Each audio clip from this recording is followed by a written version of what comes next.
అదే RTV app వార్తల్ని క్షణాల్లో చదివే అవకాశం ఉంటుంది. ఒక న్యూస్ పేపర్, ఒక టెలివిజన్ ఛానల్ మీ చేతుల్లో ఎప్పుడూ ఉంటాయి. రేవంత్ రెడ్డి గారిని సూటిగా ప్రశ్నించాలనుకుంటున్నాం. రేవంత్ రెడ్డి గారు ప్రభుత్వం వస్తే 6 గ్యారెంటీలు వస్తాయి. 6 గ్యారెంటీలు వస్తే మా జీవితాల్లో మార్పు వస్తుంది, మేమందరం సంతోషంగా ఉంటామని అటు మహిళలు కానీ, అటు ఆసరా పెన్షన్దారులు కానీ, అటు రైతులు కానీ, అటు యువకులు కానీ మరి ప్రతి ఒక్కరు కూడా ఆశపడ్డారు. ఆశపడ్డటువంటి సంపన్న వర్గాలకు ఇవాళ రేవంత్ రెడ్డి గారి పాలన సంవత్సరం దాటి 2వ సంవత్సరంలో పడ్డది. ఏ ఒక్కటన్నా ఇంప్లిమెంట్ చేసిండా? ఏ ఒక్కటి చేయకుండా ఒక్కొక్క దానికి పంగనామాలు పెడుతున్నాడు కాంగ్రెస్ పార్టీ రేవంత్ రెడ్డి గారి నాయకత్వంలో. దాంతోపాటు తెలంగాణ వస్తేనే తెలంగాణ ప్రజలందరూ కూడా బాగుంటారు, తెలంగాణ రాకపోతే ఇబ్బందులు అవుతాయి, తెలంగాణలో ఉన్నటువంటి ఆస్తులన్నీ ఉమ్మడి ఆంధ్రప్రదేశ్లో దోసుకపోయి మన అందరినీ కూడా నిర్వీర్యం చేసిండ్రు.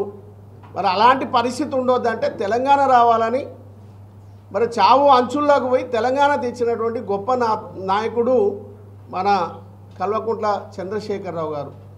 మరి తెచ్చిన తెలంగాణలో 2014 ముందుకు మరి ఈ రాష్ట్ర పరిస్థితులు, ఈ రాష్ట్రంలో ఉన్నటువంటి రైతాంగం పరిస్థితులన్నీ కూడా ఏ విధంగానో ఉండేదో మీరు అందరూ కూడా ఆలోచన చేయాలి. ప్రజలందరూ కూడా చీకటిలో అలుముకున్నటువంటి వ్యవసాయం, 7 గంటల కరెంటు కూడా లేకుండా పొలాలన్నీ భూములన్నీ కూడా బీడులుగా నెరలువారిన భూములుండే, వ్యవసాయం చేయొద్దు, వ్యవసాయం చేస్తే పిల్లనివ్వరు అనే ఉదాహరణ ప్రజల్లో వచ్చినటువంటి సందర్భం. వ్యవసాయం చేస్తే నష్టపోతాం, వ్యవసాయాన్ని బంద్ చేయాలనే ఆలోచన 2014 ముందుకు వచ్చినటువంటి సందర్భం. మరి అలాంటి పరిస్థితుల్లో కేసీఆర్ గారు గొప్పగా ఆలోచన చేసిండు. ఈ భారతదేశంలో ఎవరు కూడా ఆలోచన చేయలే, ఈ భారతదేశంలో ప్రపంచంలో ఎవరు కూడా ఏ రైతు గురించి ఆలోచన చేయనటువంటి ఆలోచన మరి ముఖ్యమంత్రి కేసీఆర్గా మరి పెట్టుబడి సాయాన్ని ఆలోచన చేసిండు. ఇలా పెట్టుబడి సాయం అనేది అందరూ వేరే రకంగా అనుకుంటున్నారు, కానీ రైతుకు వ్యవసాయం చేయడం కోసమే, భరోసా ఇవ్వడం కోసమే, ధైర్యాన్ని ఇవ్వడం కోసమే పెట్టుబడి సాయం పెట్టిండు. వ్యవసాయం కనుక రైతులు బంద్ చేస్తే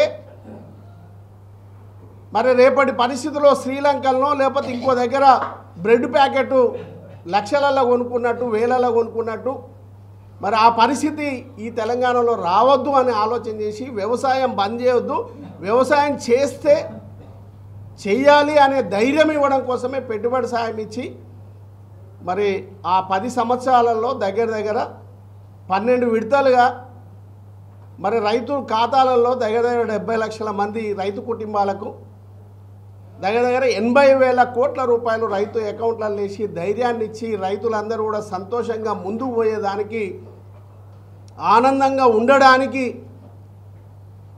మరి రైతు ఇంకా వ్యవసాయం చేయాలనే ధైర్యం ఇచ్చినటువంటి వ్యక్తి కేసీఆర్ గారి నాయకత్వంలో జరిగింది. ఆ మంచిగా సుపరిపాలన జరుగుతున్నటువంటి సందర్భంలో ఆ రైతాంగానికి ఆశ లేపిండు. ఆశ లేపి కేసీఆర్ గారు ఎకరానికి 5,000 ఇస్తున్నారు, సంవత్సరానికి ఎకరానికి 10,000 ఇస్తున్నారు. అది కాదు, నేను వస్తే, మా కాంగ్రెస్ ప్రభుత్వం వస్తే 15,000 రూపాయలు ఇస్తామని ఆశలు రేకెత్తించి అదే రాహుల్ గాంధీని తీసుకొచ్చి వరంగల్లో డిక్లరేషన్ ఇచ్చి మరి అబద్ధాలు చెప్పి ఆ రైతులు కూడా ఆలోచన చేసారు, మాకు ఇంకా పెరుగుతుంది కదా, ఇప్పుడు ఆల్రెడీ కేసీఆర్ ఇస్తున్నారు, కానీ రేపు కాంగ్రెస్ వస్తే 15,000 రూపాయలు వస్తాయని ఆలోచన చేసి మరి ఓట్లు వేయించుకొని ఇవాళ రైతులని 3 విడతలుగా కేసీఆర్ గారు ఎలక్షన్ మూమెంట్లో ఇవ్వడానికి సిద్ధమైతే కోర్టుకు పోయి అట్లా ఆపిండ్రు. 7,500 కోట్లు రెడీగా పెట్టి రైతుల అకౌంట్లలో వేద్దామనే సమయంలో ఇదే రేవంత్ రెడ్డి కాంగ్రెస్ పార్టీ కోర్టుకు పోయి ఆపిండ్రు. మరి ఆపిన తర్వాత ఎలక్షన్లు అయిపోయిన తర్వాత వెంటనే అవి వేస్తే అందులో ఇంకా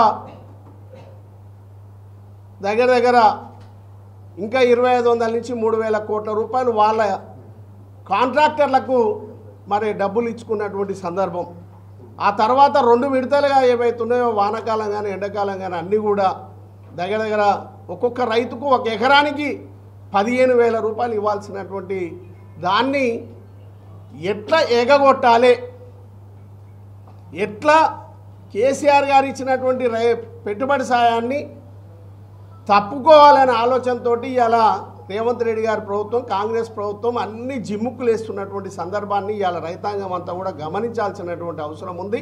విషయం మరి ఇక్కడ ఉన్నటువంటి ఈ జిల్లా మంత్రిగా ఉన్నటువంటి కోమటిరెడ్డి వెంకరెడ్డి దయచేసి ఆలోచన చేయాలి.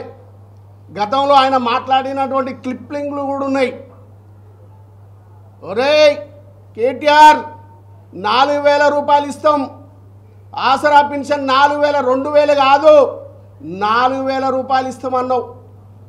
ఎక్కడ పండుకున్నావు కోమటిరెడ్డి వెంకరెడ్డి? 4,000 రూపాయలు ఎందుకు ఇస్తలేవు? నువ్వు చెప్పంగానే ఎమ్మడే రేవంత్ రెడ్డి ఇంటాడంటివి కదా. ఇలా ఆసరా పింఛన్కు సంబంధించినటువంటి 46 లక్షల మంది ఎదురు చూస్తూ ఉన్నారు నీ మోసపు మాటలు, మీ కాంగ్రెస్ పార్టీ మోసపు మాటలు, మీ కాంగ్రెస్ పార్టీ రేవంత్ రెడ్డి ఇచ్చినటువంటి మోసపు మాటలు, మీ రాహుల్ గాంధీ ఇచ్చినటువంటి మోసపు మాటలు. 4,000 ఎప్పుడు వస్తాయని కళ్ళకు ఒత్తులు పెట్టుకొని చూస్తూ ఉన్నారు ఆసరా పింఛన్దారులు అందరూ కూడా. మరి ఎందుకు 4,000 రూపాయలు ఇస్తలేవు కోమటిరెడ్డి వెంకరెడ్డి? నీలాగా మాట్లాడాలంటే ఇంకా చండాలంగా మాట్లాడాలి కానీ మాట్లాడలేకపోతున్నావు. సంస్కారం అడ్డమొస్తూ ఉంది. నిజంగాను ఆ మాటకు కట్టుబడి ఉంటే వెంటనే నీ మంత్రి పదవికి రాజీనామా చేయి, నీ ఎమ్మెల్యే పదవికి రాజీనామా చేయి. 4,000 రూపాయలు ఇస్తావా ఇయ్యవా అని రేవంత్ రెడ్డి మీద ఒత్తిడి చేయి. గతంలో దొంగ నాటకాలు, దొంగ వ్యవహారాలు చేస్తుంటివి కదా. నేనేదో తెలంగాణ కోసం మంత్రి పదవి రాజీనామా చేసినని ఆ రోజు ఏదో కిరణ్ కుమార్ రెడ్డి మంత్రి పదవి వీక్తారనే ఆలోచనతో అది తీయక ముందుకే నువ్వు రాజీనామా చేసి తెలంగాణ మీద రుద్దినటువంటి వ్యక్తివి. ఇప్పుడు నువ్వు మాట ఇచ్చిన 4,000 రూపాయల కోసం నువ్వు మంత్రి పదవి రాజీనామా చేయి, లేకపోతే నీ ఎమ్మెల్యే పదవికి రాజీనామా చేసి ప్రజల ఆసరా పింఛన్దారులకు మద్దతు పలుకు.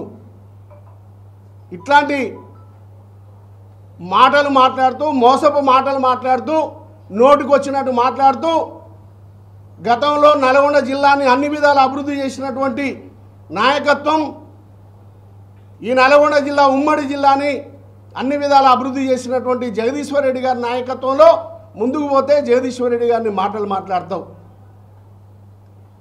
కేసీఆర్ గారిని మాటలు మాట్లాడతావు, కేటీఆర్ గారిని మాటలు మాట్లాడతావు, హరీశ్వరరావు గారి గురించి చెడుగా మాట్లాడతావు. వాళ్ళు ఉద్యమం కోసం ప్రాణాలను కానీ లెక్క చేయకుండా ప్రాణం పోయినా ఒకటే కానీ తెలంగాణ రావాలని కోరుకున్న వ్యక్తుల గురించి నీచమైనటువంటి వ్యక్తులు మీరు మాట్లాడతారా? కాంగ్రెస్ పార్టీలో ఉన్నటువంటి ఏ మంత్రి అయినా, కాంగ్రెస్ పార్టీలో ఉన్నటువంటి ఎవరైనా టీఆర్ఎస్ పార్టీ, బీఆర్ఎస్ పార్టీలో ఉన్నటువంటి నాయకత్వం గురించి మాట్లాడతారా? నికాస్ అయినటువంటి నాయకత్వం, తెలంగాణ ప్రజలే బాగుపడాలని ఆలోచన చేసినటువంటి నాయకుల గురించి మాట్లాడమా? ఒక్కసారి ఆలోచన చేసుకోండి, గుండె మీద చేసుకొనని వేదిక ద్వారా తెలియజేసుకుంటూ తీసుకుంటాను. జై తెలంగాణ, జై కేసీఆర్. మరిన్ని వీడియోస్ కోసం ఛానల్ ని సబ్స్క్రైబ్ చేయండి, లేటెస్ట్ అప్డేట్స్ కోసం వాట్సాప్ ఛానల్ ని ఫాలో చేయండి అండ్ లింక్ డిస్క్రిప్షన్ లో ఉంది.